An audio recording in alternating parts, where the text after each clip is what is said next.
So, some of you may know that I finished the original Life is Strange not too long ago. And I didn't really get to talk about my thoughts at the end of the game. At the end of the stream, my friend raided me, and I was like, oh no, I gotta play something else for a little while. So I immediately went over to play some Stardew Valley, and I didn't really get to talk about my final thoughts about Life is Strange. And so this video is primarily to talk about my final thoughts about Life is Strange. Because that is the title of this video. So for anyone who has not played the original Life is Strange, I'm going to talk about spoilers that happen in the game. So this is your final warning to click off in case you don't want to hear spoilers for the game. I didn't really talk about this while I was streaming, but I definitely fell absolutely, completely head over heels in love with the characters of Life is Strange, especially the two main characters, Max and Chloe. The whole game, I was like, oh, these two belong together. And so the whole relationship with Max and Warren, I was like, this doesn't really feel right, because I felt Max belonged with Chloe. And so that was kind of the whole play that I was going for, was kind of bringing them together. And apparently one of the things in the game that you can do, and I didn't know that this was a thing, is making choices that bring them closer together, which makes their relationship more romantic than just friends. And I definitely pushed for that, because I got the final kiss at the end. Yay! If you watched my stream, at the very end, I actually decided to sacrifice Arcadia Bay instead of sacrificing Chloe, because I was like, no, these two belong together. F Arcadia Bay, these two belong together. But then I realized that it's assumed that everyone in the town dies. Like absolutely everyone except for Max and Chloe. And when I looked at the end, when I looked at the results, it was pretty split for other people who played the game. It shows the percentage of people who picked sacrificing Arcadia Bay or sacrificing Chloe.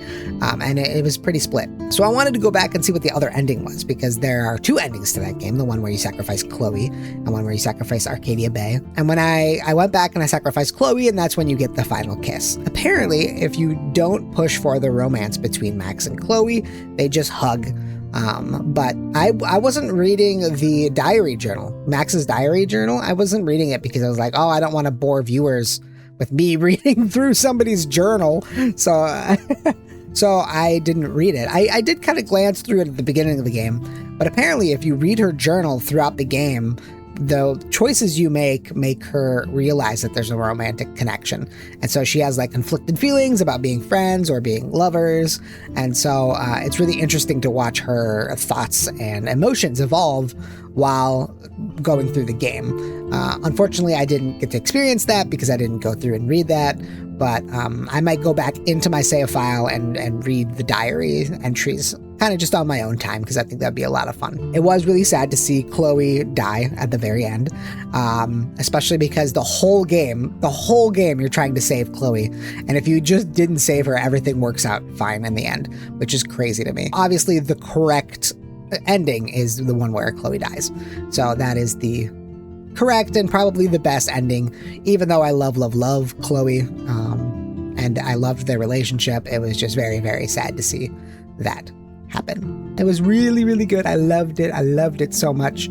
I do want to play the other Life is Strange games. I know Don't Nod Entertainment, who made the original Life is Strange, only made Life is Strange 1 and 2. All the other ones are made by different companies. Don't Nod did move on to make other games. Recently, they just made a game called Lost Records, which looks really interesting, and I might check that out sometime too, at some point. And they did just announce today that there is a new Life is Strange coming out called Reunion, and Chloe comes back. So that's really awesome. That's really cool that she comes back. I know you do play as Chloe in the prequel called Before the Storm, and that's the one that I want to play next.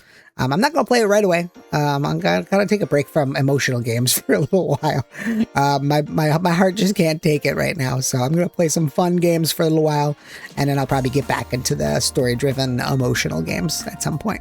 So that's all. That's all I wanted to talk about. Thanks for watching. I hope you all have a wonderful day and keep your stars shining bright.